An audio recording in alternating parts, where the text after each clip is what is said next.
Hey, I'm Arthur James. Welcome to the Tasty Twist with Sammy B. I'm going to start with an instrumental piece called 292 Nashua Street. Former very bohemian residence where everything I owned was in one room. Everything.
All right, 292 Nashua Street.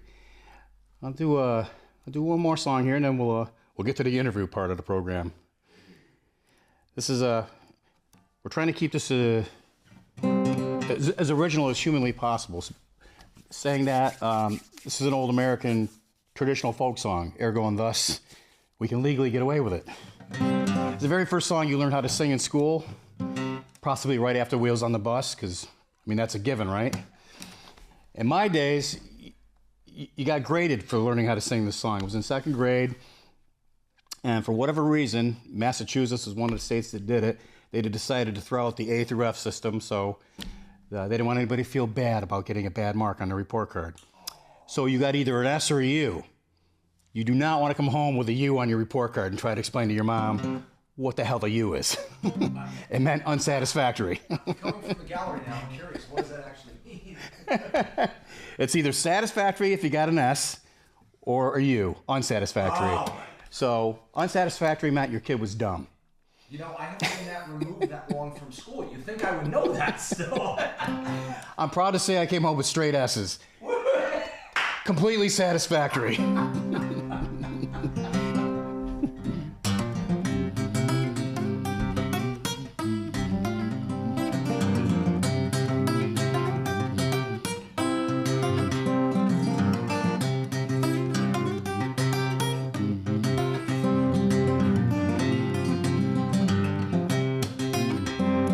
Kumbaya, my lord, kumbaya.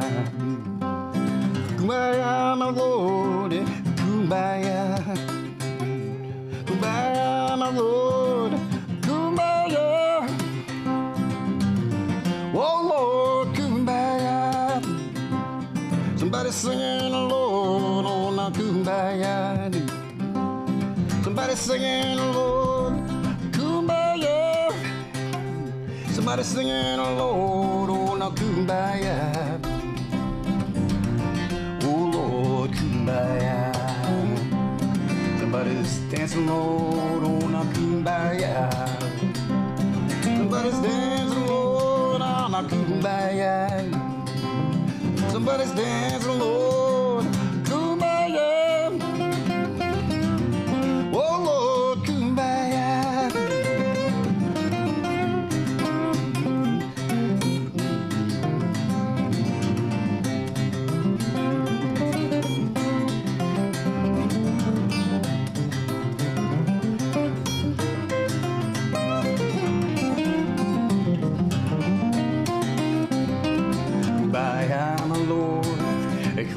kumbaya. Kumbaya, my Lord, oh, now kumbaya. Kumbaya, my Lord, kumbaya. Oh, Lord, kumbaya. Somebody's dying, Lord, oh, now kumbaya. Somebody's dying, Lord, kumbaya. Somebody's dying, Lord, come on now, kumbaya. Oh, Lord, kumbaya.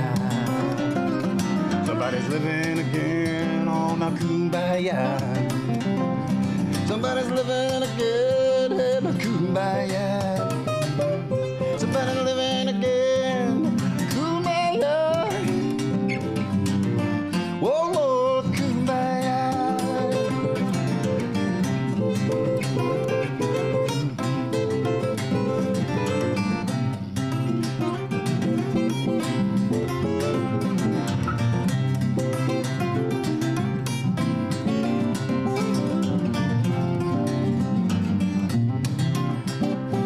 Kumbaya, my Lord, hey, kumbaya.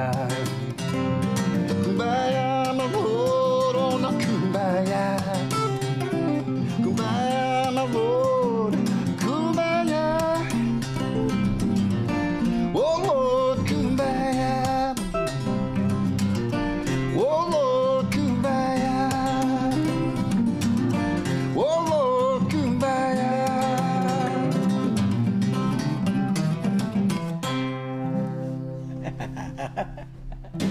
Satisfactory. I hope you don't mind. That is a satisfactory.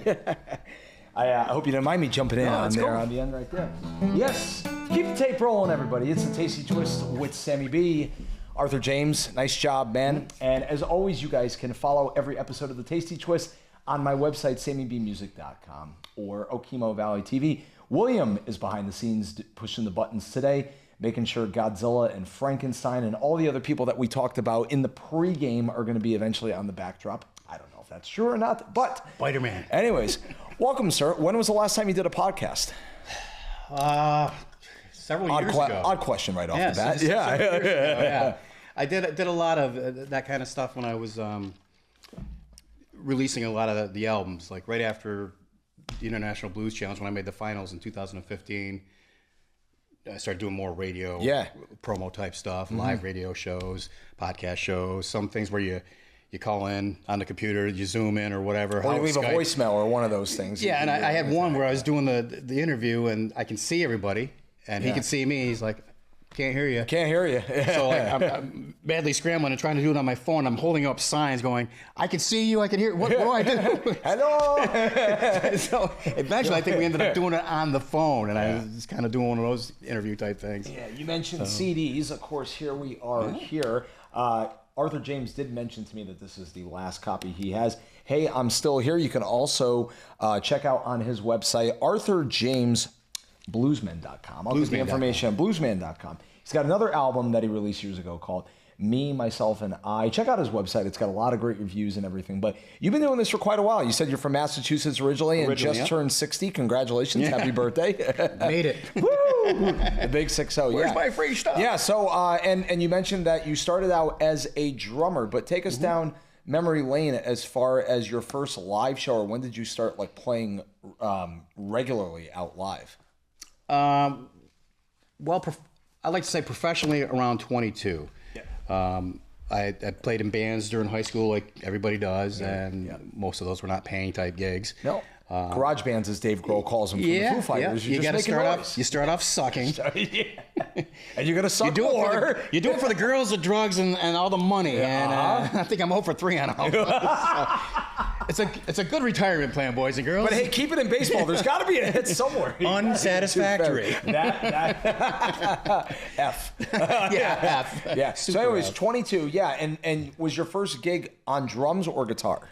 Well, my first paying gig would have been drums, and that would have been before 22. When I was 22, I rode my bicycle across the country because I knew if I didn't do it then, by the time I hit 30, may not happen. It's never going to happen. How far did you go out? I went from Western Mass all the way down to Seacoast. I picked up what was called the Bike Centennial route. which is what they did in 1976 when they did the bicentennial. So you follow the coast pretty much, but you're on legal roads. You can't be on the highway. Right. So you can see the ocean most of the way down. I went as far as Statesboro, Georgia, then over towards Texas, stayed in Austin for a week, went to Antone's a couple times when I was there. That was great. That's actually one of the few big cities that I like. Gotcha. Did you hit any open mics along the way, or? I did not until I hit California. Went up the coast, and eventually I got stopped by the wind. I was just trying to be there for Thanksgiving, staying with my mother's friend, and it was so windy, I was standing up pedaling and going nowhere. Yeah. So I'm like, screw this. I made it to the coast. I made it to California. Yep. I had my shirt, California bus. Took a picture next to the sign. I made it. So then when I came back, I just really committed myself to playing music and, working day jobs. I worked golf courses for probably about 13 years, then got into landscaping. You mentioned you were a landscaper. Yeah, landscaping, and then I graduated. I became a level 7 landscaper. Whoa. So I was a caretaker. Is that like the equivalent of being a black belt in karate? It's not as glamorous. No. It's unsatisfactory, it's right? unsatisfactory. That's all. So I have to ask, how was your time in Austin? Because that's a place I've always wanted to go visit. It was great. I went to Antone's a couple different times there. I mean, I could easily have seen myself staying there. Yeah. But I mean, I was on a mission. It's like, let's make it to California. And I had been to California when I graduated from high school. I took a bus across the country. That was an experience in itself. Yeah.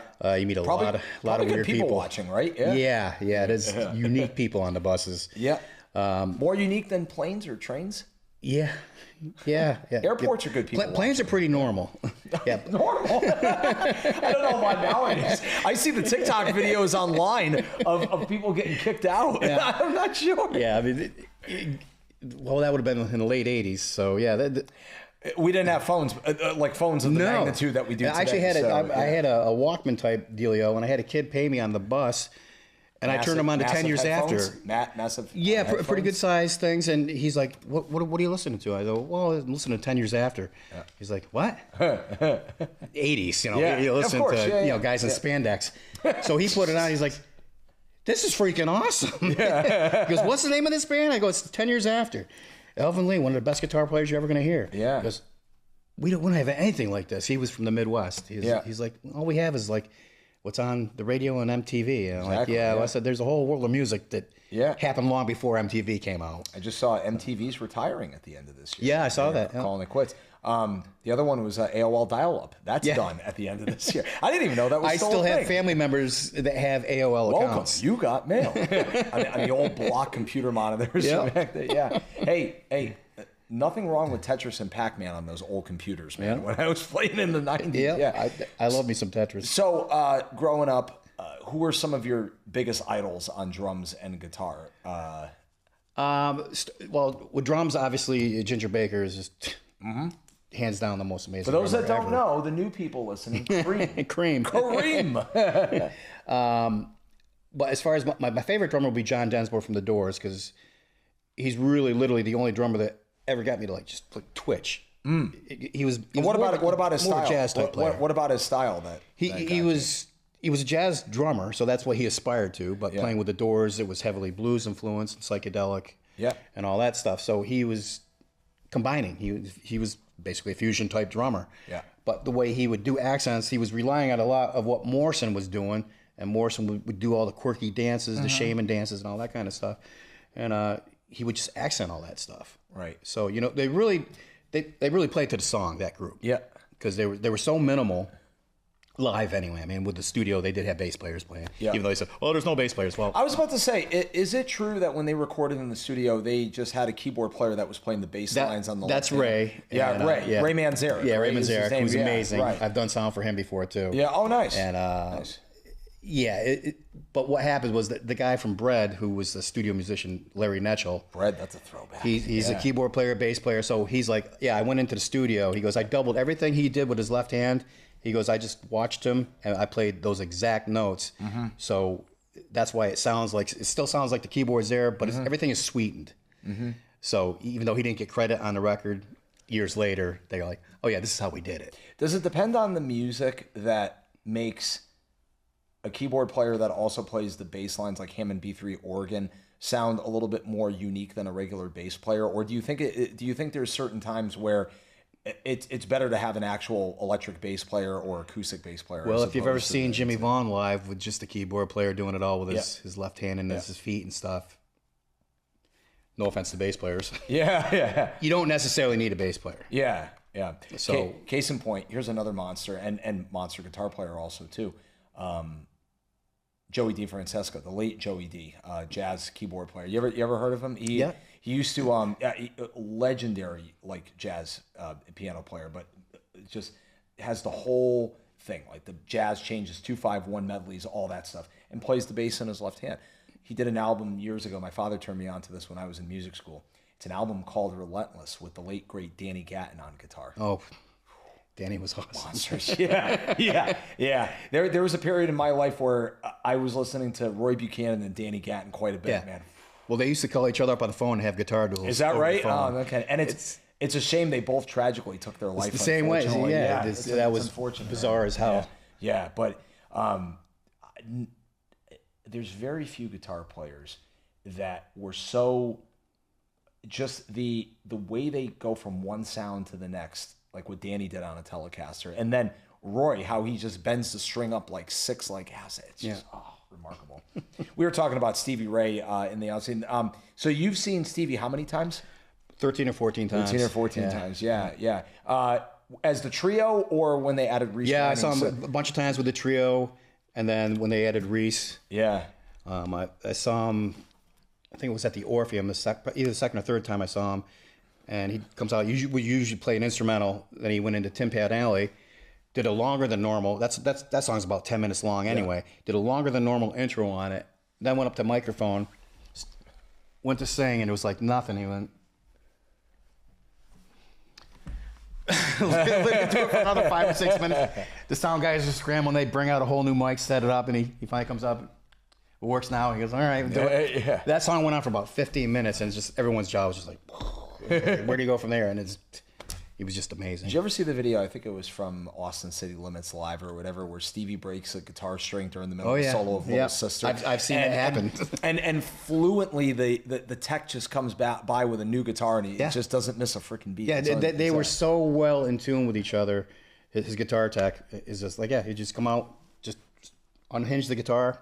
Yeah. Put it right around him, and he just start playing. Yeah. And then there's the videos of him and Jimmy Vaughn doing the double neck guitar, and they're just leaning over each other. You know, one's playing the little tiny top guitar, and the other one's playing the bottom one. And it's seamless. Did you, I forget if you mentioned this beforehand, but I know you mentioned that we should talk about this, but did you ever do sound for Jimmy Vaughn also, too? No, I wish. Yeah. Yeah, I did sound for Buddy Guy. Well, Buddy Guy when he was still playing. That's what I was leading into, Buddy Guy, yeah. I did sound for Buddy the first time was when he was still playing with Junior Wells. Oh, wow. And that was when the Iron Horse was still the Iron Horse Coffee House before they bought out the bookstore next door and became like a 200 This is in Northampton? Seater. Northampton, Mass. Oh, nice. That's a great lounge. Yeah, Iron Horse. It's reopened again because it closed for years. Oh, was it really? Yeah. Oh. Yeah. What's the other big one down there? My buddy Pearl Street. No, there's another one though. It's I think it's Bishop's Lounge. My buddy Bo Sasser hosts Jam Night there. You probably know Bo. You probably know Bo Sasser if you saw him. Shout out to Bo and my friends Tim Palmieri and Bill Carbone from their Frank Zappa band in Connecticut, the Z3. But anyways, that's it. Sorry, squirrel. I get sidetracked with all the conversations as well knows. Yeah. But anyways, yeah. So must have been quite a experience doing sound for Buddy Guy and probably just like getting to know him a little bit outside of just playing music, right? Yeah, a little bit. And when I had a girlfriend that she was the one that I moved to New Hampshire with, and she actually offered anybody in his band a hand massage. And Buddy goes, "Oh, I can't do a massage, man. I'll fall asleep. It's too." I don't know if he was thinking there was something else going on. So she did eventually give Greg Rab, RZAB, Rab, I believe. Yeah.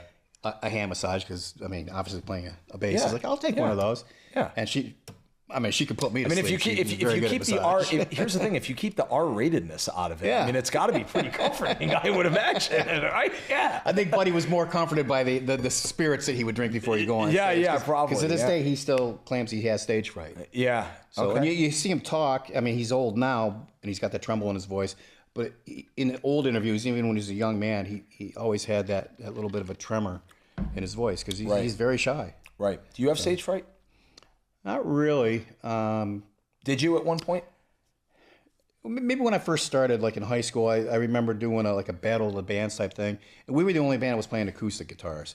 So people were kind of mocking us. And it got in my head a little bit to the point where it didn't really throw me so much. I mean, we got through the show. I didn't screw up the words or anything like that. But it was a weird feeling. Do you think they were just mocking you just because, hey, we're teenagers, we're in high school, and it's not the electric guitar. You don't know what you're doing by playing. Well, we ended up playing electric guitars. That was the thing. We ended up playing electric guitars. So I couldn't get a really good sound. I was playing through like a PV amplifier and some crap guitar. Yeah. There was a borrowed guitar. So that was another thing to kind of just tweak me because you're out of your comfort zone. Right. And then you got everybody staring at you and then yelling stuff. Right. And they all knew that I was Doors fan, so they're out yelling out Doors songs. Like, no, we're doing more of a folky type thing here. We're doing some Dylan and some originals and stuff like that. Yeah. And we were one of a few bands that were doing that. That's why we made it to whatever the finals, so you could appear on the stage. Yeah. I would imagine the first couple of years going, as you like to mention, quote unquote, professional, you probably still had a little bit of the heebie-jeebies or like butterflies in your stomach, just getting into a comfort zone, playing live, like, if I'm going to do this a lot for years going down the road, new audience every night, new venue potentially sometimes, it's got to be like, okay, when am I actually going to feel fully in like a comfort zone? I would imagine it takes a while probably, right? Yeah. It's, it's one thing to play in your bedroom or your living room. In front of a mirror, like, hey, am I doing this right? Yeah. Hello, Sammy then. Are you ready to rock? I always hated all that kind of stuff, It's like everywhere you go, every concert's the same thing. It's like, how's everybody doing? We're doing satisfactory. We're here. We paid a lot of money to see you. My phone's over there. My phone's over there charging right now. But how's everybody doing? Yeah, that's us today, 2025. Yeah, not guilty. I do the same thing also too. Yeah, but anyways, So heavy blues influence. Did you play any other type of genres? Like I play a lot. Yeah, I played different kind of genres, but everything. Like starting out with your bands back then, did you do like rock, country, I'm still like Stevie Ray or Eric Clapton. If you hear them playing with anybody, and they both played with all kinds of different people, Phil Collins and Jennifer Warnes, all that kind of stuff. Yeah. No matter what they played, they were playing rock and played with David Bowie. Okay, he's playing Albert King licks, Yeah. That's what he's doing for the entire album. Yeah. He's Stevie King. Yeah, Stevie King. That's what he was going for. That was a big part of his style. And that's, everyone hears me play, go, oh, you're really bluesy. I go, yeah, because it's kind of who I am. Your style reminds me a lot also, too. You mentioned a great acoustic alternate tuning player like Michael Hedges, for example. But your style with the capo reminds me a lot of who's it? It's Yorma from Hot Tuna, just like the style. Yeah, I'm sure you've gotten that before. He's one of my heroes. Yeah. And Jack Cassidy and Hot Tuna, great stuff, kids. Check it out. When I play with my bass player, that's why we clicked right off the bat, because his hero is Jack Cassidy. Yeah. So we started playing. I'm like, we should do some tunes here. But the style on your first original, remind me of it again. 1982. What was it? What was it? 292 National Street. 292 National Street. Yeah. So that's who caught my attention, was Yorma. But there's a song on Eric Johnson's first album, or one of his first albums, the one with Cliffs of Dover, Ivy on Musicom 1991. Yep. And it's just an instrumental song, and it's just it's way different. That's the song for George. The song for George. Yeah. Nice. Yeah, nice. Eric's, you knew the name. Yeah. The first two Eric Johnson records, I think, are the best produced records of the 80s and the early 90s. Mm-hmm. And it's cool that Avia Music starts with the continuation of those last trickling notes from the first album. Oh, is that right? So it was a perfect bookend. Both those records are just sublime and just wonderful. Yeah. After that, he got way too, that's everyone's beef with him. He's way too analytical. Yeah. About what he's doing. It's like, I don't think he can fart without checking his 7-day planner. Oh, okay. I have 3 minutes here next Tuesday. All right, I'm gonna work in a fart. So bringing it back to baseball, that's where like sometimes the analytics like doesn't work in your favor. You know what I'm saying? It's like they always say about the Yankees with Aaron Boone and Brian Cashman. The analytics. You got to go for like a feel. But I love songs off of that album besides Close with Dover. He's written some great ones like Desert Rose, Highland Drones. I mean, it just we'll get into equipment that you've used over the years too, but he did one interview where it was either him or Peter Frampton. Again, I have to do my research. I sort Another of like amazing guitar remember player. it's right. Yeah, but I think Eric Johnson has one pedal board, and they all have like a trans shifters into the next pedal board. But one where it's got his just regular, where he does like the jazz voicings with like just basic delay and like reverb, like just the softness like style that he has. Then the middle one is for just the basic rock, like heavy chords, and then the right hand is when he goes into his neoclassical fast like riffs that he's classic for. Yeah.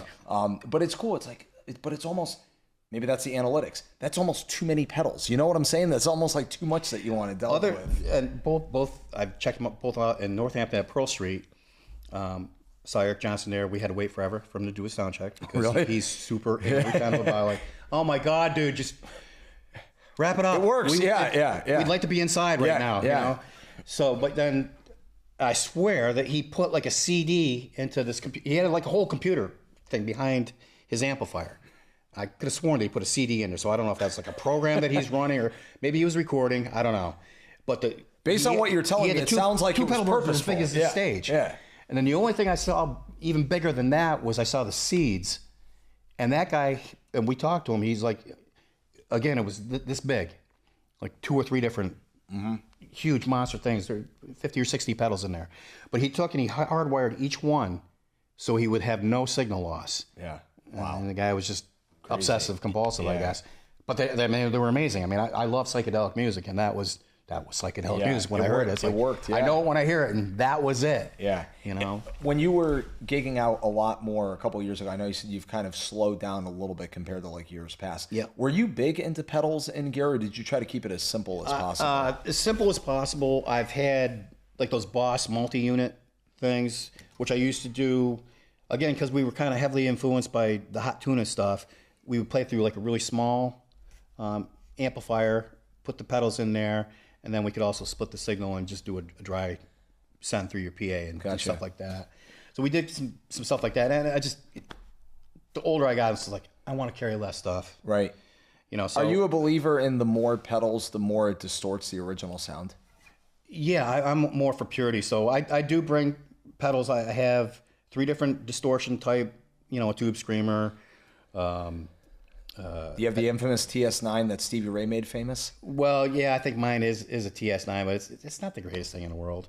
I've got an OCD pedal and a Dan Electro pedal. Yeah. Oh yeah. The Dan Electro one does not give you very much gain on it, but it gives you just because there's 3 different highs, lows, and mids you can tweak out. Yeah. So it gives you just enough grit. That's what I don't like, a super dirty sound for most stuff. Yeah. Even if I'm distorting something, I don't like it that distorted. Yeah.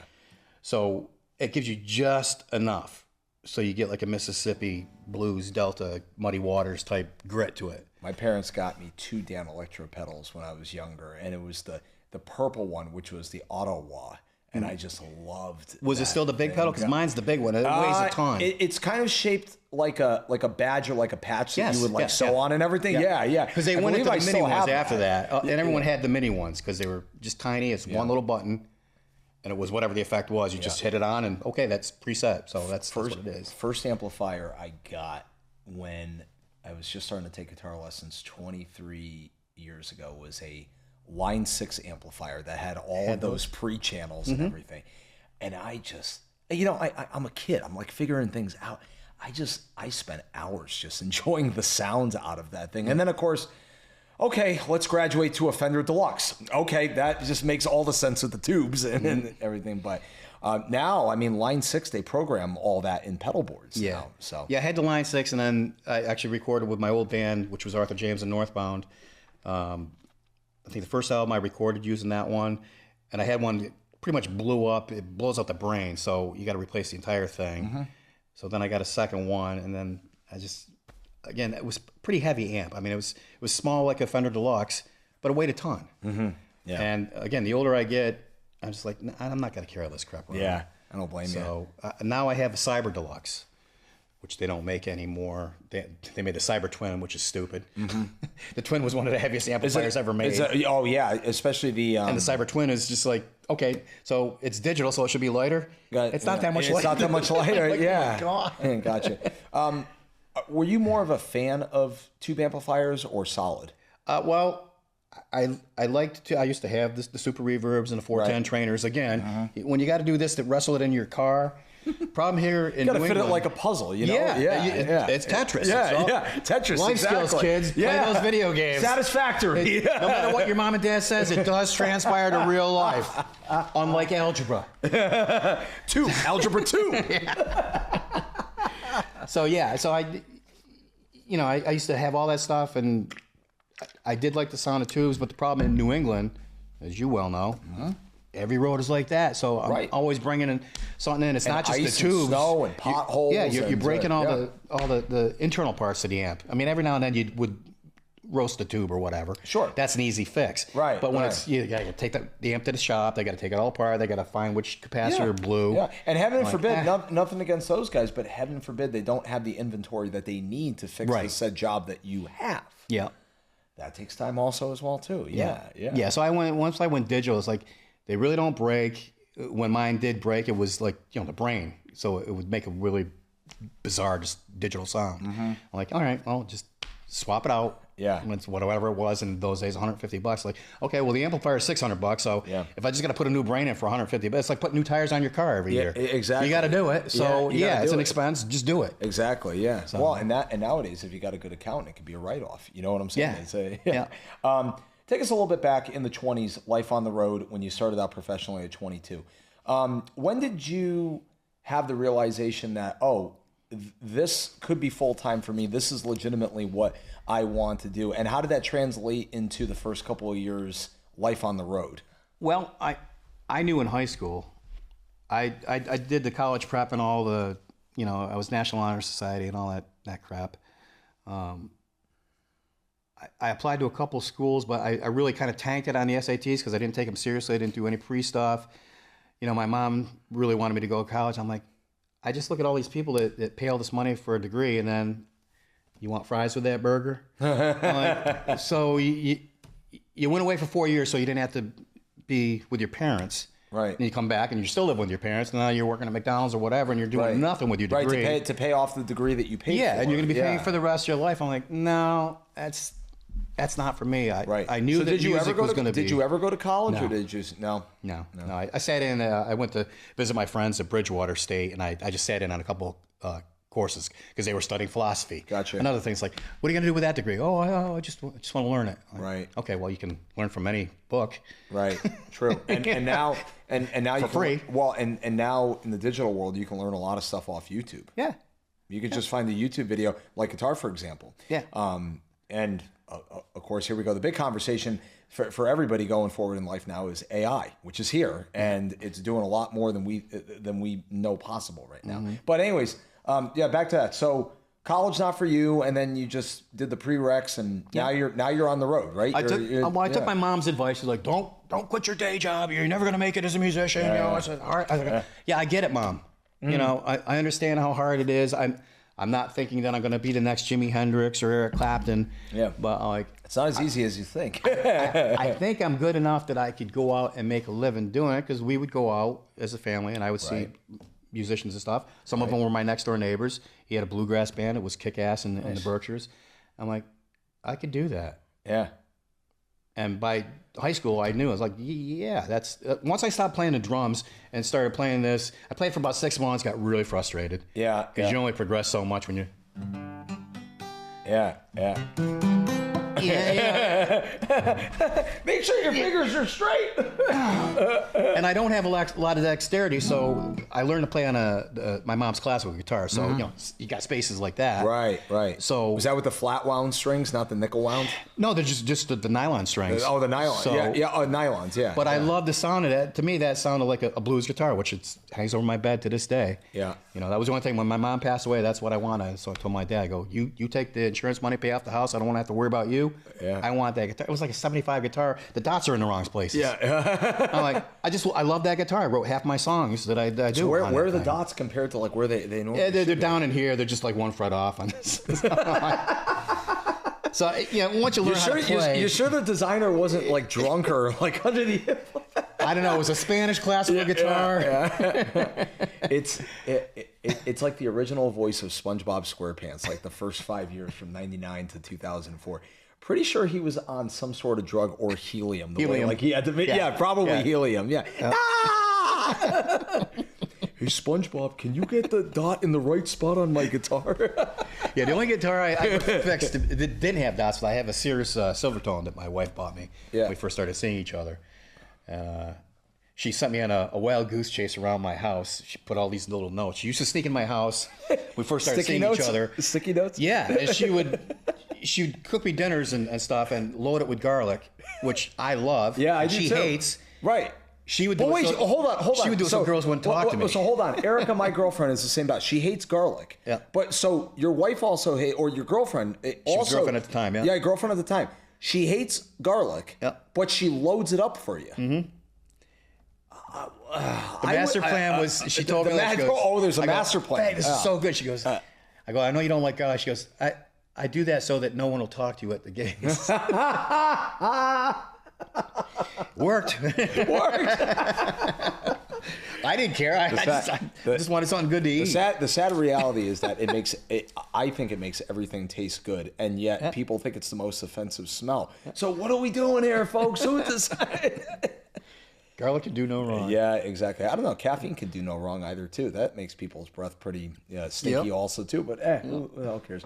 All right, where were we? Fast track. So let's see. Tell us about this cool little guitar right here. You mentioned a little bit of something about it in the opening. Just it's a cheaper. It's a very cheap Martin guitar. It's all laminate. The only real wood is here, which you can see. It's all kind of gets worn away. The only thing I did to modify I could tell you've hit it a couple of times, like in between. Yeah, well, that's one of my things because it's got the Fishman blender, so there's a microphone in there. So it's very it's plugged in, especially. It's very resonant, and I do certain songs where I do hit it. I'm not quite as, not like Michael Hedges. Not like Michael Hedges so much. Yeah. He is a huge influence on me. I used to do a lot more songs with like the Dad Gad tuning and that kind of stuff. Oh yeah, I wrote a couple of songs years ago in college with Dad Gad. I love that. It's a great tuning. You familiar with guys like Andy McKee at all by chance? Yeah. I saw him live back in 2015, and I met him also too. Really nice guy. Yeah, but similar style, man. They all Michael Hedges is kind of like the Hendrix and the Stevie Ray of that genre of music. Yeah. I mean, I saw Hedges before he really kind of broke again at the Iron Horse. Mm-hmm. Yeah. And I was just sitting on the steps. There was like a step that went up to the balcony, and I can only compare it to like Michael Bloomfield's description when he first saw Hendrix. He goes, "I saw Hendrix in this small club in New York City, just playing through a Fender Twin." He goes, "He got every sound that I would later hear him do through Marshall stacks and stuff." Mm-hmm. He goes, "There were sirens going off, bombs dropping, helicopters flying over my head, all with just a Strat through a Twin." And Hendrix was just famous for cranking the volume on the amp just up to and Hedges loudest, was right? just he was playing this harp guitar and his regular Martin guitar. Yeah. And I had to pick my jaw up off the floor. I'm just like, I'm hearing sounds that, what the hell am I seeing here? Yeah. And that's the only thing that story that Bloomfield always told. He goes, "I thought I was the guitar player." Wow. I was great. And there's even albums where he's listed. They don't use his name. Mm-hmm. They just say on guitar, great. A little bit of an ego for Michael, but he's like, I thought I was the deal. I was the real thing. And he goes, I had to go home and rethink my life after seeing it. And he wasn't even famous yet. Yeah, wow. Yeah, that's how I felt about seeing Tommy Emmanuel last year at the Lebanon Opera. Yeah, I've yet to see him. Talk about another god that, like, once you see him live, it makes you rethink what you're doing. Yeah. I also saw. And I think because you mentioned like you had big hair back in the day and you donated to Locks for Love, which is what I'm trying to do also as well too.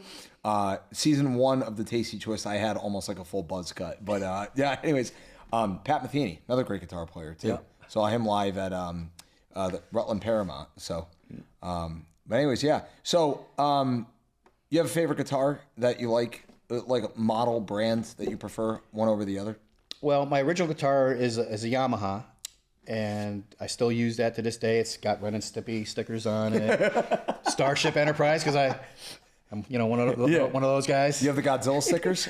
There's no Godzilla stickers on there. There's a bunch of stars and comets and stuff like that. My wife's sister, she worked for a toy company, so she had connections. I said, well, I want some stars for my roof in my room. She sent me box after box. She does not know subtle. So I had all these extra stars. I'm like, well, I'm going to just put them on the guitar because it's pretty much what's holding the guitar Less is not more in this situation, right? So everyone's always looking at it, and I got a picture of Stevie down on the bottom that I cut out and put on there. Yeah. So it looks like a ridiculous guitar, but it still sounds great. You ever get a Wayne's? You ever get a Wayne's World sticker? No. Yeah. I do like Wayne's World though. Yeah, that's what I have on my. God, I'm drawing such a blank. What are the guitars? Oh, Alvarez. I have a couple of Alvarez guitars, which are great. Yeah. And someone's like, here, add this to your collection. It's the guy from Wayne's World, so it's right here in the bottom right. Yeah, there's a lot of guitar players that have that kind of a thing. Even like Stevie and Jimmy, that you flip the guitar over like that when they're playing it behind their heads. Mm-hmm. It's like, oh, there's a dancing girl on one of them. How many different models of acoustic and electric guitars do you think that you have total? I've downsized. I've sold some stuff. I've got this one, the Yamaha, and I've got a classical Martin because I loved my mom's classical guitar, but that doesn't stay in tune very well. So the classical Martin does stay in tune pretty well. Right. So sometimes, like in the summertime, I'll bring that out because that had a lot of repair work I had to do. I got that from a guy that I used to caretake his estate, and he gave me a bunch of guitars and stuff. That's awesome. So I had to fix up a lot of them. One was a Taylor. Bridges were getting ripped off. Right. They went from being in an attic, so it went from like 0 to 120 degrees. 120. And he never threw off the truss rod. Yeah, and he never checked on it. I walked by. He had the one Martin in his office one day, and I went by and I'm like, you got a crack on your guitar? And he goes, oh yeah, I got to fix that. one of these days. That's fine. Yeah. And he goes, you want it? I'm like, yes. Yeah. And again, like putting new tires on or putting the brain in your Line 6 amp, you just fix it. And I got a guy that's pretty good with all the guitar stuff, so I like, can you make this work for me, please, sir? And he did. And so everything that I got that was broken, I fixed up, played it for a while, sold some of it, and some of it I still have. Have you ever worked in a music store before? No. You ever worked with a guitar luthier before? No. My bass player has actually built guitars, and he's a ukulele player, so I used to always give him crap. I'm like, dude, no one wants to hear Plinka for 3 hours. I said, learn how to play guitar. I mean, you know how to play bass, you know how to play uke. It's all transferable. Just learn a chord. Yeah. Learn a chord with 6 strings on it. Yeah. It sounds really rich. Yeah. He's like, or you got the banjo where the infamous 5th string like starts down here or whatever part. I had one of those. It was a Silvertone. I tried playing it for a long time. Open G I could do. Yeah. Do you play bass also too? Not really. Or have you played bass? In a jam where I had to fill in for somebody for a couple songs. Yeah. I can do it. I'm more, box patterns, that kind of stuff. Sure, walking bass, I'm not good at. The 1-4-5, the 1-4-5. That was my dad. He was a lefty blues player. He was always in the pocket, the 1-4-5. He did a great job with it. Yeah. So being a drummer and translating that mentally to being a lead man in a band. We'll get to your projects just in a moment or two. I would imagine it's got to be so important for you as the front man to have the bass player and the drummer lock up all the time, correct? Yeah, because I sing rhythmically. So I learned how to sing behind a drum kit, which some people can't even do that. I mean, that kind of came fairly naturally to me. And then when I transferred over and started trying to learn how to sing on guitar, that took a while to get comfortable. And then it's, once you lock into what the rhythm is, then that's how I finally got it, so I could go through all my chord changes doing that. But I'm always right in time with the beat. Yeah. So there's not a lot of, I'm trying to carry out notes a lot longer, like when I play, and if it's not just a straight 1-4-5 type thing, I can do some stuff like that. But I'm usually very much locked into whatever the tempo is. Did you have to practice a lot over the years with metronomes? I don't like metronomes. No, I'm not the biggest fan either, to be honest. They tried to put a click track on one time when I was recording something, so I go, turn that off. Oh, you had a bad experience with that too? Yeah. Yeah, so like when I did Rock Me Baby, which is on that album. Right. Great version, by the way, from 2015 at that blues festival that you. Oh yeah, yeah, that's Barnful of Blues. Yeah, that was a great video. One of the few times I didn't wear a hat because it was about 100 degrees out that day. You know, now that I think of that, yeah, that's right. You did. I always, one of my trademarks is I always have a hat on, and I always have a rubber chicken with me. Which where is it today? Well, now he's out in the car actually. but you've got Biggie and Paul McCartney. So I saw the McCartney. I'm a big fan of the Beatles and the Yellow Submarine stuff. I've got Yellow Submarine stuff. How do you like Ringo as a drummer? I thought he was a great drummer. Yeah. Everyone just goofs on him all the time. I'm like, nah. Yeah. You try to keep up with those knuckleheads. Yeah. You know, especially John. All right, well, I'm thinking of a mildewed prune, but it's thrown down a flight of stairs, and it's August. No, it's July. So, yeah, that's it. That's what exactly. Yeah. Number 9. Number 9. I'd like to be under the sea in an octopus's garden. Yeah, he doesn't get any credit whatsoever. He's like the, slow half brother. No, it's listen, and there's something to be said for him and McCartney at their age, like Buddy Guy, for example, and B.B. King all the way up until he was 89 to be doing it well into their 80s. And I know there's theories on modern medicine and there's theories on all this stuff like, keeping people alive longer, which I remember I was at breakfast this morning. Wow, that's actually a load of crap. There's 8.5 billion people on the planet, but they were living until they were hundreds. And so there's theories on that. But for the lifestyle of a musician, especially being as famous as the Beatles were 60-something years ago, kids look up the Beatles, satisfactory. But there's something to be said for playing music as long as you can into your 80s. Yep. Just from do I have the burning desire emotionally to keep playing? Do I still have something to give to this art? And also, did I not blow all my money away years ago with bad decisions and I have to go on tour again? So there's something to be said for all of that together to be able to do There are a that. lot of musicians. One of my heroes is Dick Dale, and I saw him tons of times. Lefty guitar player, right? Surf legend, yeah. King of surf guitar, amazing. I didn't even know he had diabetes and a colostomy set up and everything, and he had no money. So towards the end, he was just in a perpetual tour. He's like, I tour to keep my medical expenses in check. Wow. He goes, I would rather be home with my wife in the desert, my animals, and relaxing. Yeah. But he had to work. Wow. And right up until the time that he passed. Did he but even though he had to work, did he still emotionally enjoy being up on stage playing music? Oh, he definitely did. Yeah.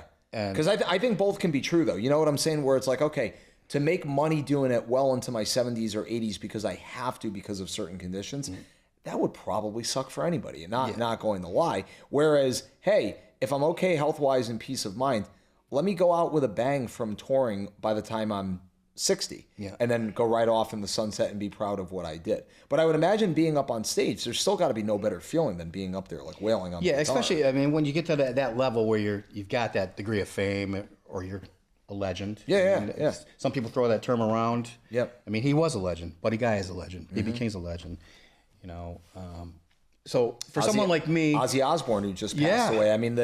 The Prince of Darkness just did it in his chair, like right up until the very end. And he really wanted to go out and say thank you to his fans. We just watched that documentary a couple of days ago, and the first 4 Sabbath records were great. I'm not a huge heavy metal fan, but that was heavy metal. Yeah. And it didn't get any better as far as heavy metal went. Those first 4 records that's it. That's your dictionary right there.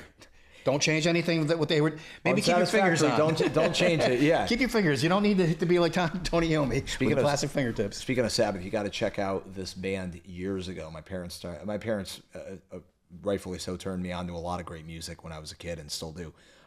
Brown Sabbath, a reggae version of Black Sabbath music. Dude, it's freaking awesome. Think of like a 12-piece band with horns doing War Pigs, man. It's freaking. So it's kind of like Dred Zeppelin. Yeah, exactly. Dred Zeppelin. They turned me on to that also too. Want more cashmere? Want to go? Yeah. Oh my goodness. Anyways, so life on the road, pros and cons. Obviously, well before 9/11 and the COVID, when times were really weird in the last 20-something years. But How have you seen life on the road back when you were in the prime of your working career versus to what is now? Like, what's changed? What's gotten better? What's different? Give us a little bit of insight of what you experienced as a touring musician. Well, as far as touring, where you're touring away from home and staying somewhere, I think that's got a little bit easier because now you got the B&B, the Airbnbs. You kind of build up networks. I experienced more of that kind of stuff when I was touring as a drummer with Taz Crew the last couple of years. After COVID hit, his band kind of went separate ways with a couple of members. So he needed coverage for various festivals and stuff, and then some mini tours. So we went out to the Midwest. So there was already some relationships he had with certain people along the way that are fans or whatever. It's like, okay, well, you can come out here, you can stay here for a couple of days. And that's great, because otherwise you're rooming, you're doubling up because you can't afford. He would stay with the singer in one room. The bass player, myself, would go, and we'd have another room. Usually that's what he would do, just to save money, is go out with a 4-piece band on a lot of stuff. Unless it was a huge festival where he was making a lot of money, then he'd have the keyboard player with him, or maybe even another guitar player. Right. But most of the time, the logistics. So all these people think, oh, well, once you make it to this level, you're going to be making money hand over fist.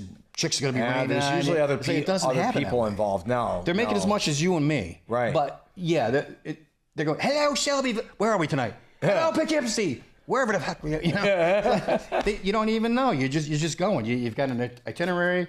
You got all right. Eric Johnson style. You got an itinerary, right? Yeah. He goes, we're going to do this gig, and then with him, we also were doing like blues and schools things. So there was one day we did like I think 3 blues and schools things, and then went and did a nighttime gig. Right. So you just boom, boom, boom. You go to each place.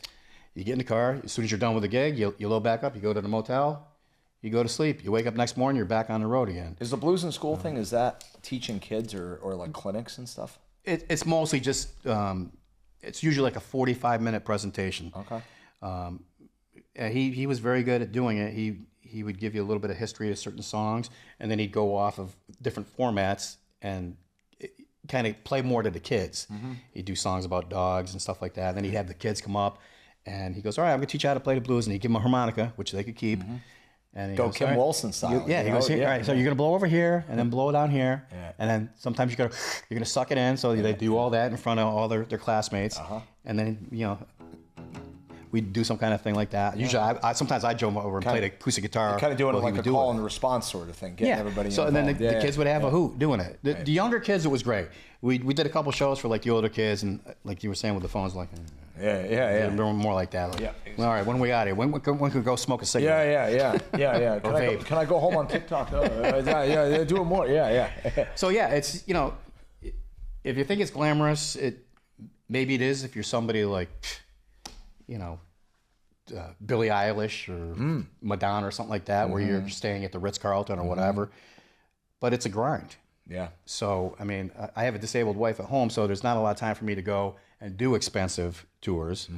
We would go out for like 10 to 14 days. Yep. We did that a couple different times with them. And a lot of times there were gigs where I could, I'll just drive. You go, you drive 3 or 4 hours, you play the gig, you drive back home. Right. I don't care. I enjoy being on the road and driving. I like that headspace, especially on the way to a gig. It's possibilities, the sea of possibilities. Sure. Then you get to a gig and it's like, okay, here's your stage, and I'm sure what, that piece of plywood on the ground on top of the grass? Yeah, that's your stage. Yeah. Yeah, okay. Yeah. We got power?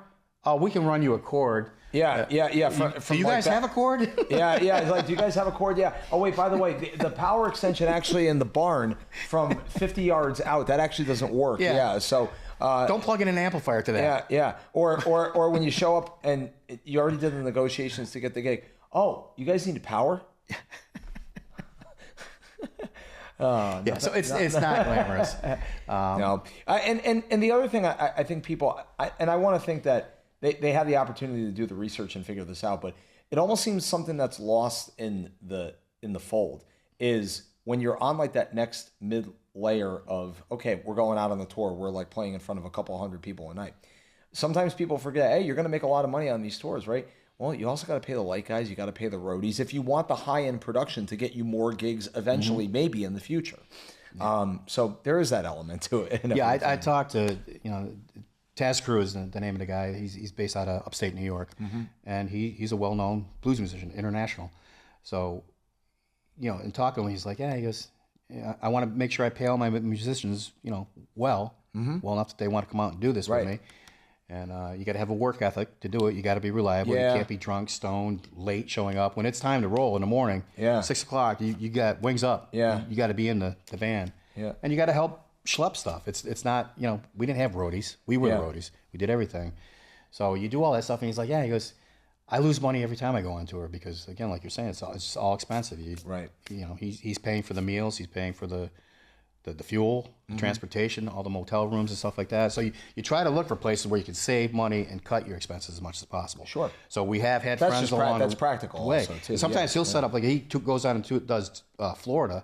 He'll have a stationary place where it's within 2 or 3 hours drive time. So he can just go back to that person's house and do 2 or 3 weeks worth of gigs and there. And to save money that way, I would imagine it brings up a good point. So I would imagine with how busy you have been, like again in the prime, like even going back like a couple of years, consistency is probably the most important thing, right? With anything, because sometimes rock and rollers, front people, this line of work, we might get labeled as, oh, we're just the rock and rollers, the showman's out for like a couple hours. We're like, hey, isn't that blah blah blah? But like you said, you got to show up. Can't be too stoned. Can't be too drunk. You gotta treat it like a business, and you got to treat it like a profession at the end of the day. So I would imagine like a level of consistency is probably what led you to be as busy and successful as you were for a long time. Correct? Yeah. It's all about professional. I used to show up in jeans and sneakers or whatever. I was like, no, that doesn't work. So bluesmen are known for Halloween. Bluesmen are known for dressing up. Jazz musicians too. So I've told other musicians that play with me, I'm like, so just look nice, look sharp when you show up. It's like, I know your clothes aren't magical. Your clothes can't play a guitar, but you're meeting people that own restaurants or book festivals or whatever. Whatever that you're meeting for that you're meeting for the first time. Yeah, always make a good impression, and don't create problems, because all that stuff will come back to bite you in the ass in the long run. It'll catch up to you. So as long as you go out and you are consistent and you're professional, you're going to get work.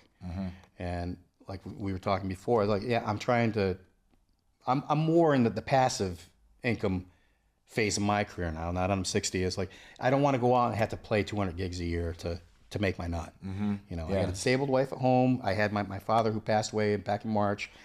I was spending a lot of time driving down there. That's 3 hours one way, to take care of him and his place. And then I got to come back home. I got a wife that's in a wheelchair, and I got to take care of her, do everything around the house, cook, clean for both of us. And hey, it's time I got to go out and do a gig now.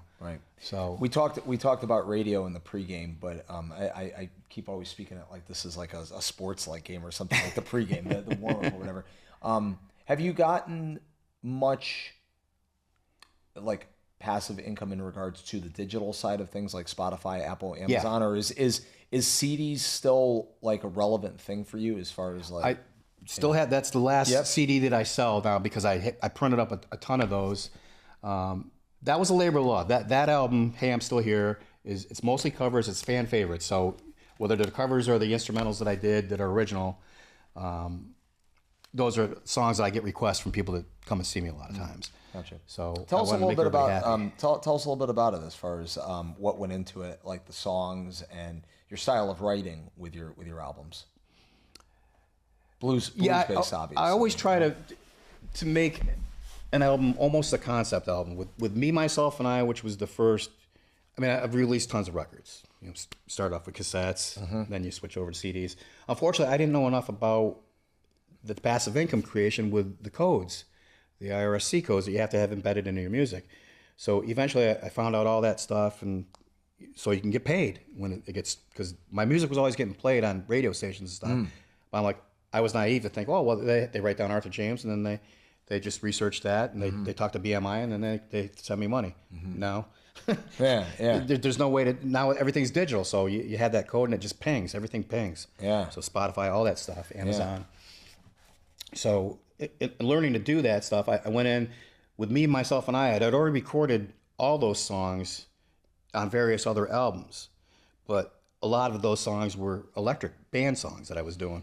And like I wanted to take the listener on that album, almost like you were inside my guitar and we're just in my room and I'm just playing. So I wanted you to hear the creation of the song. So that album literally is me, myself, and I doing everything. And it's mostly just me with acoustic guitar. That's great. There's a couple little percussion things in there.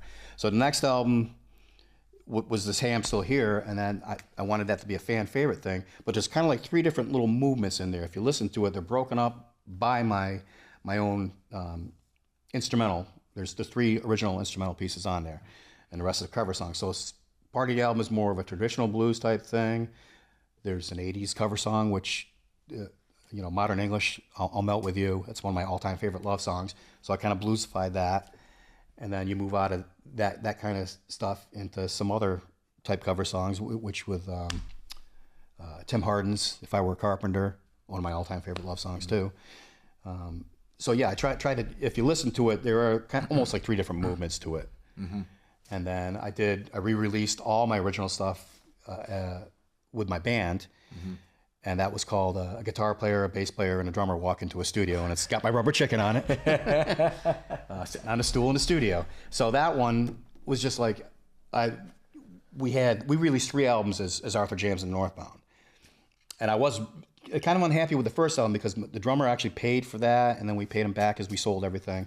I've never lost any money recording anything, so that's great. I feel good about that. I set my goals realistically. It's not easy for every musician to say, by the way. Yeah. Also, too. I still have a ton of those albums, but I from the album being released digitally too, I do make enough money to say, all right, we're in the good. In your mind, when is the right time to go back into the studio and record an EP or an album? Do you think it's depending on how you're feeling? Like, do you have like certain emotions over time that you want to get out on paper and in a song and get out into the world? Because sometimes you've got some bands and some artists that bang out a couple of EPs or albums, say even like twice a year, or sometimes it takes them, like one of my favorite rock bands from back in the 70s that still tour from time to time, but without their lead singer, obviously Brad Delp, in Boston, where they had their first album, 1976, then they released Don't Look Back, 1978, but then they went every 8 years before they released a new album. So for you, when does it feel like the right time to go into the studio and record again?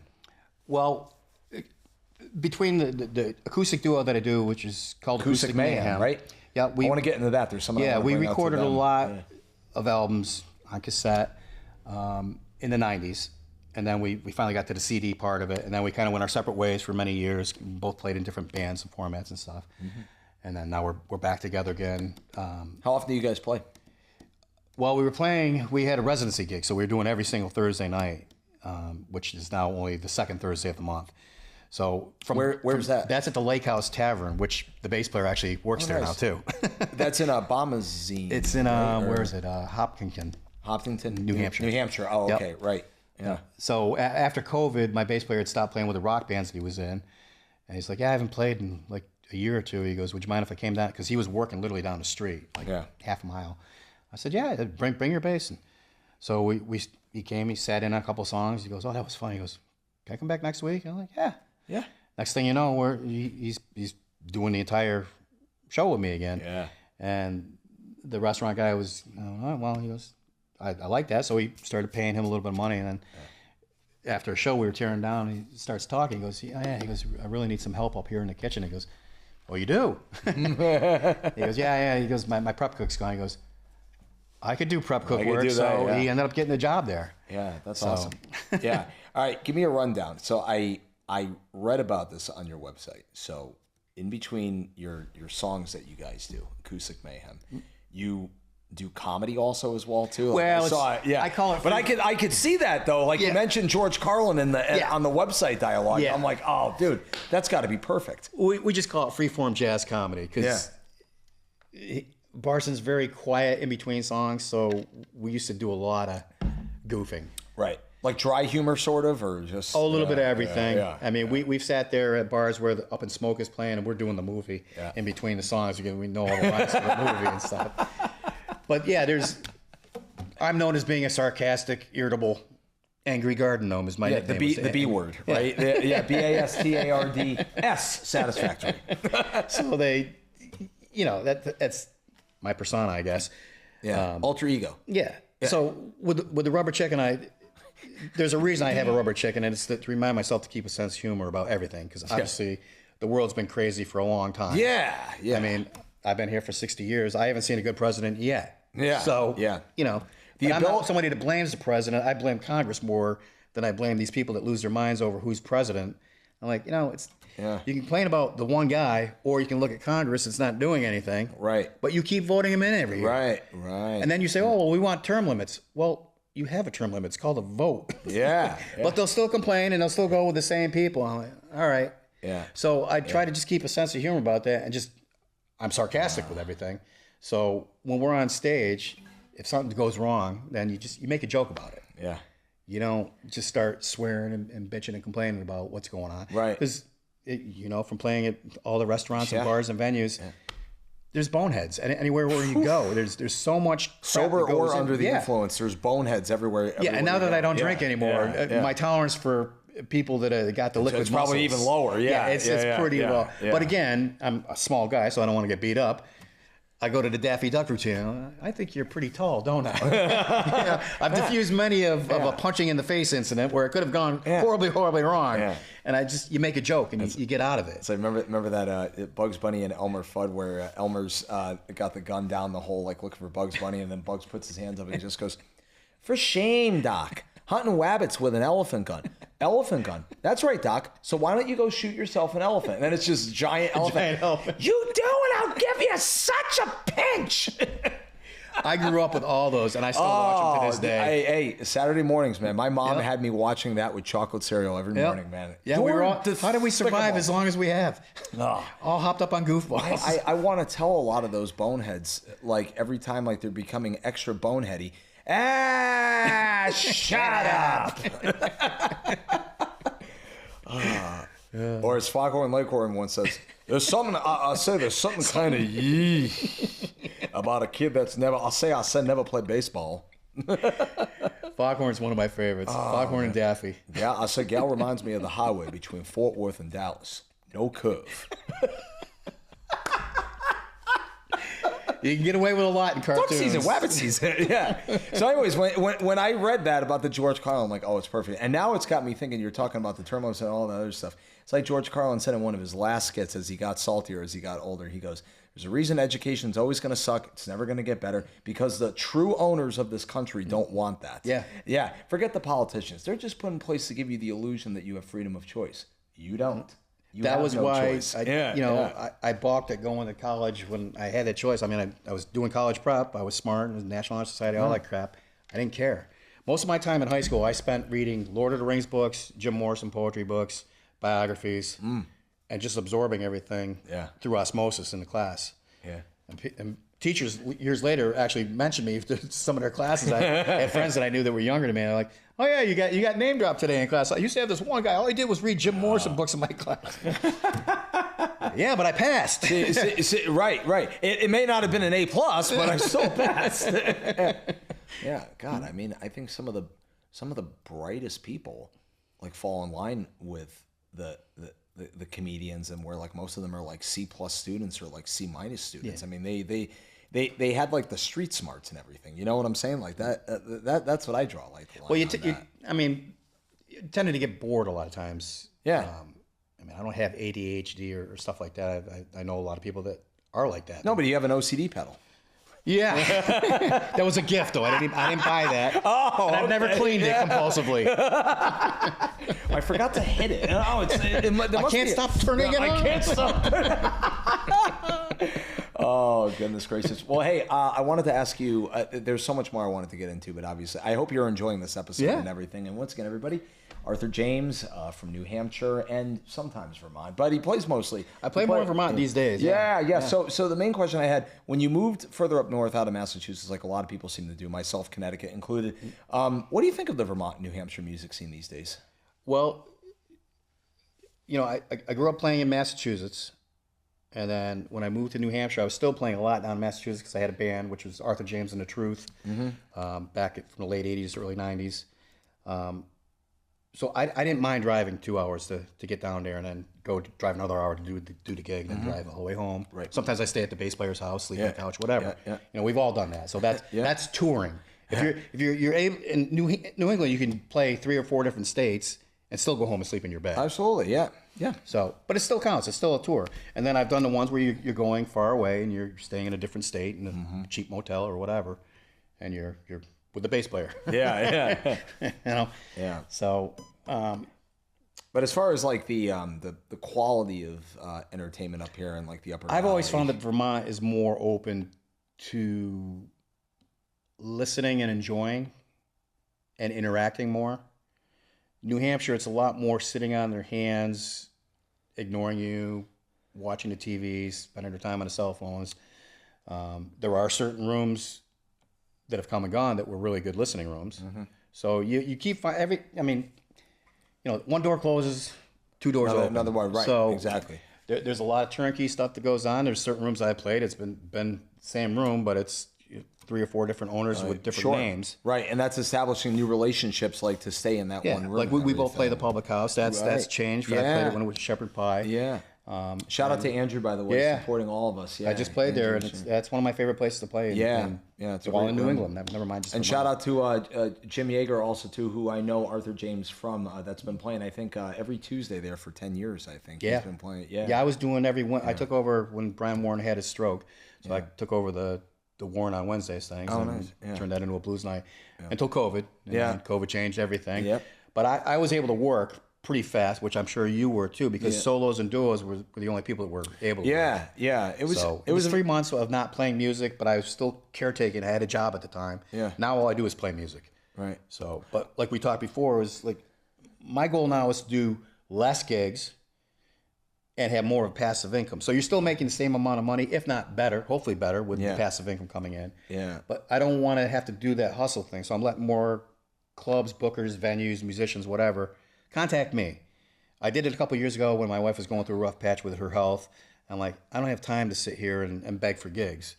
And that year, people just kept contacting me. I'm like, well, this is great. My calendar's filling up. I still have my day job, still able to take care of her. Right. That was great.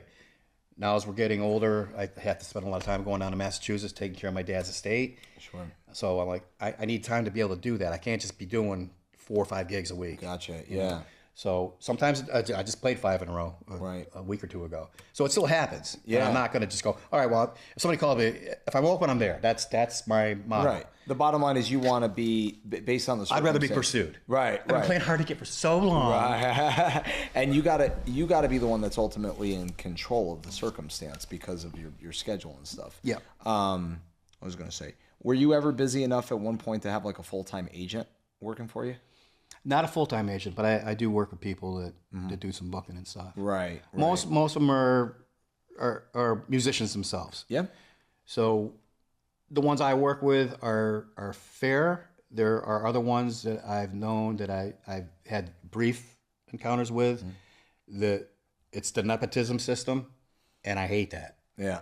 Yeah. And they have this certain philosophy that every band needs to play the same 30 or 40 songs. I'm like, well, I've never done that because I play a lot of original music.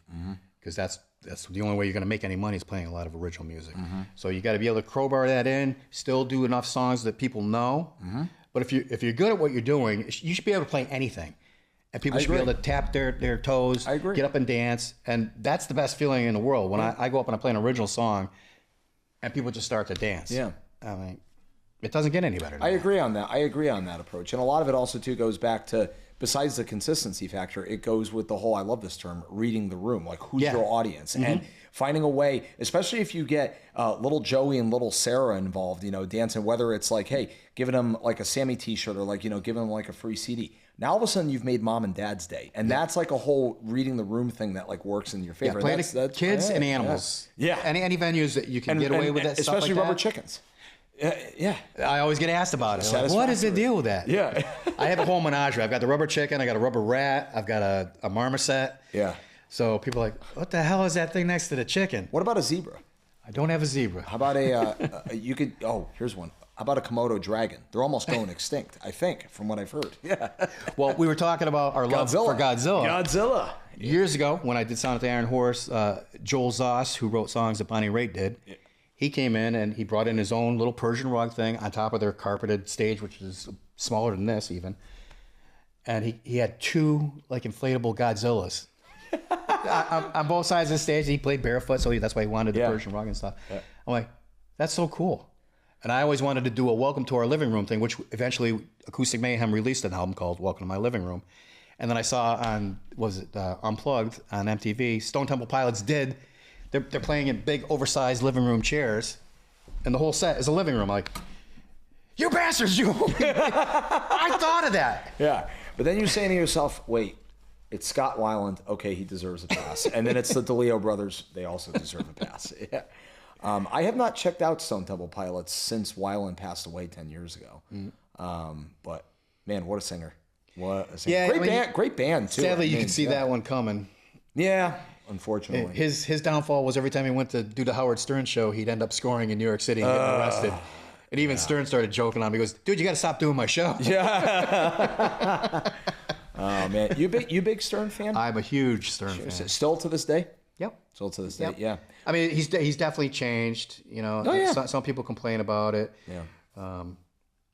You know, it's not as edgy as it was, but he's the best interviewer on the planet. I will give the king of all media, Howard Stern, his props on this episode because he, I would say, is definitely very influential to me in regards to the interviewing process and getting me into pursuing podcasting and eventually radio. So kudos to Howard Stern. I'd have to say probably some of my favorite times of the Stern Show, and I don't obviously remember much of the 80s and 90s because I really wasn't alive then for when it was all going on.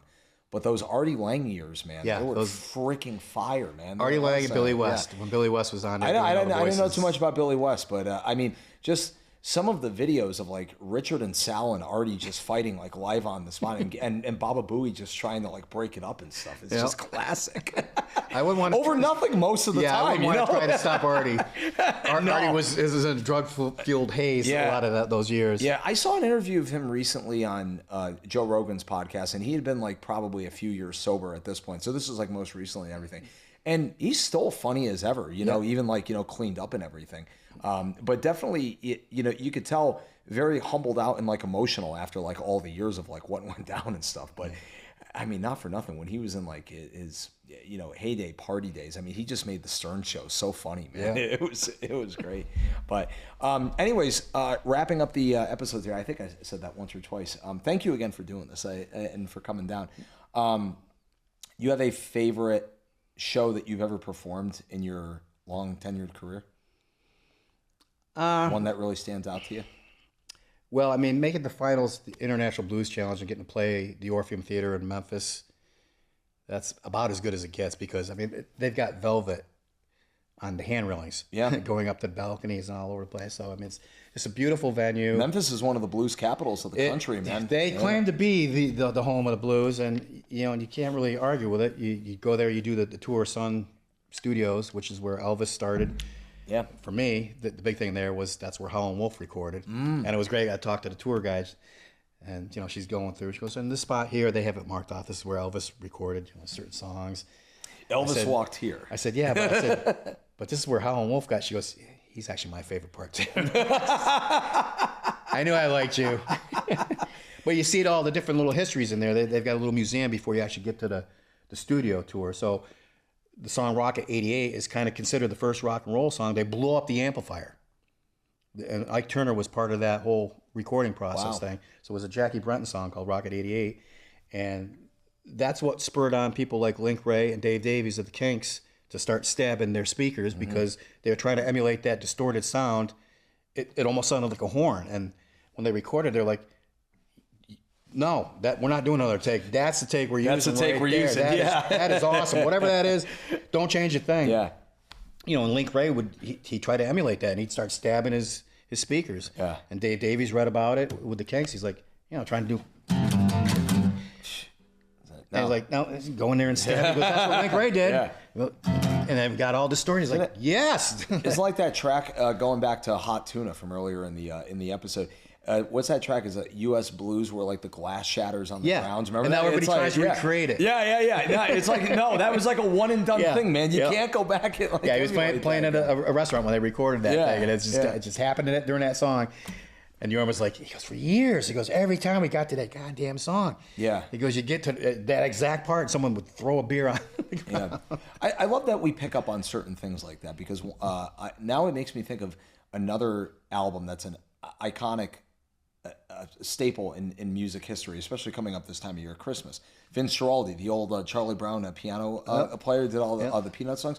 There's one song off the Charlie Brown Christmas album. I think it's track 2. I think it's called What Child Is This? And then there's an alternate version, the same style song called Green Sleeves, I think. Pretty sure, 99% sure, not 100% sure.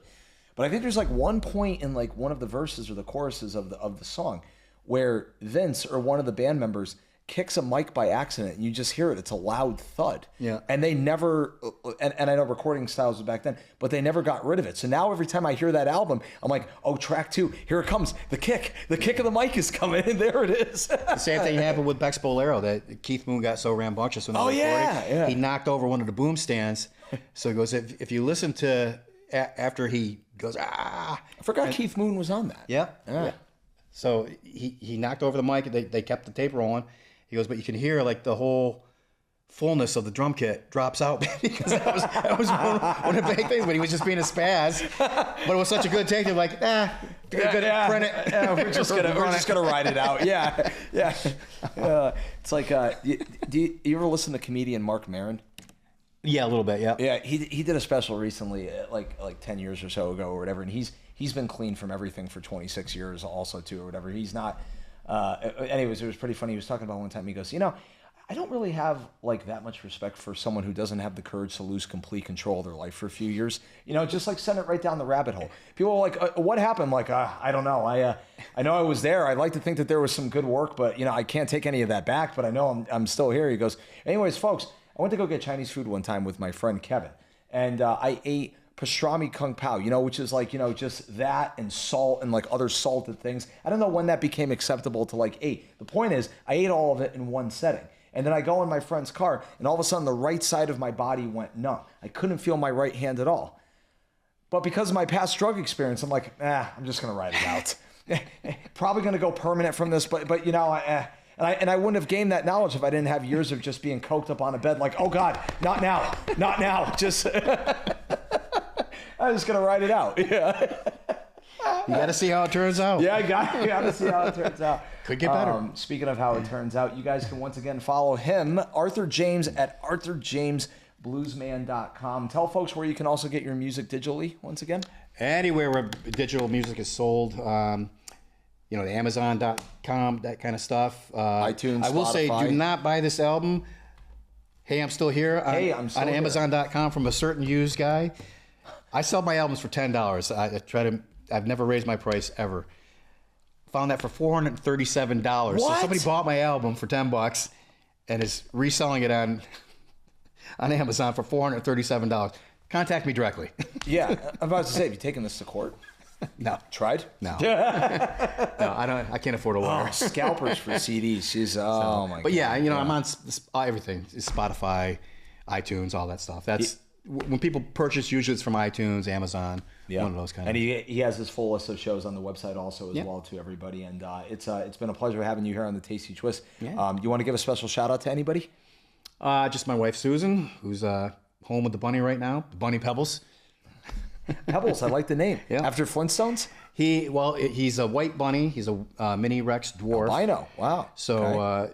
When you look at his back, he's got like these little tiny brown things. So it's like pebbles that you would see in a river. Sure. So that's how my wife named him. That's so cool. So. Yeah. And he's with the rubber chicken also too? He doesn't have much of a relationship with the rubber chicken. It always goes back to the rubber chicken. Oh, goodness gracious. Hey, everybody. Once again, this has been another episode of the Tasty Twist with Sammy B here at Okemo Valley TV. Thank you, William. Thank you, Patrick, Rebecca. I'm Sammy Blanchett, host and producer. Catch you next time. Peace and love, everybody.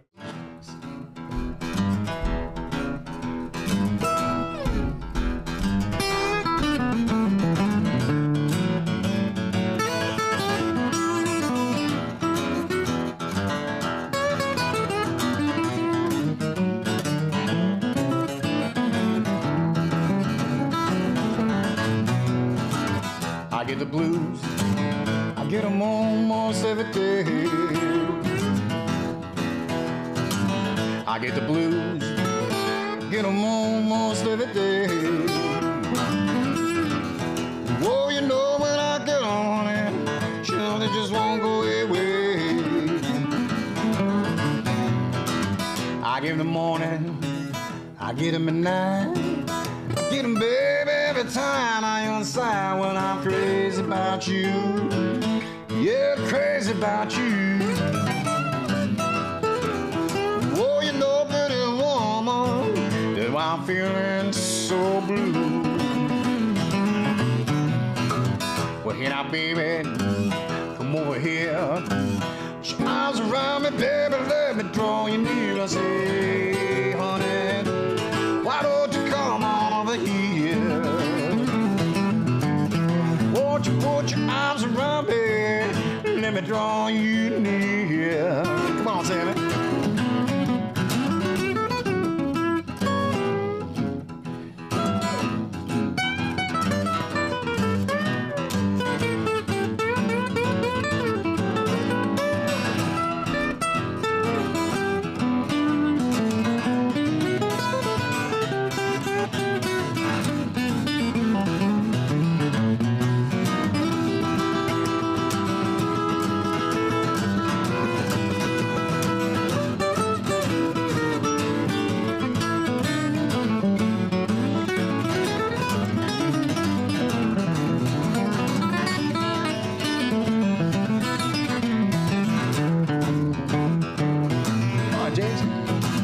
I get the blues, I get them almost every day. I get the blues, I get them almost every day. Oh, you know when I get on, shit, I just won't go away. Hey now, baby, come over here. Arms around me, baby, let me draw you near. I say, honey, why don't you come on over here? Now won't you put your arms around me and let me draw you near.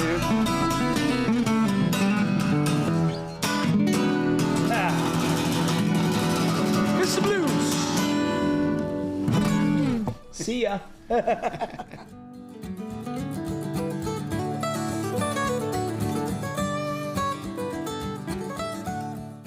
Hey, thanks for watching another episode of the Tasty Twist with Sammy B. Be sure to follow it on okimovalley.tv, follow it on cable, or download their mobile app. You can also follow every episode on my website, sammybmusic.com. Have a great day.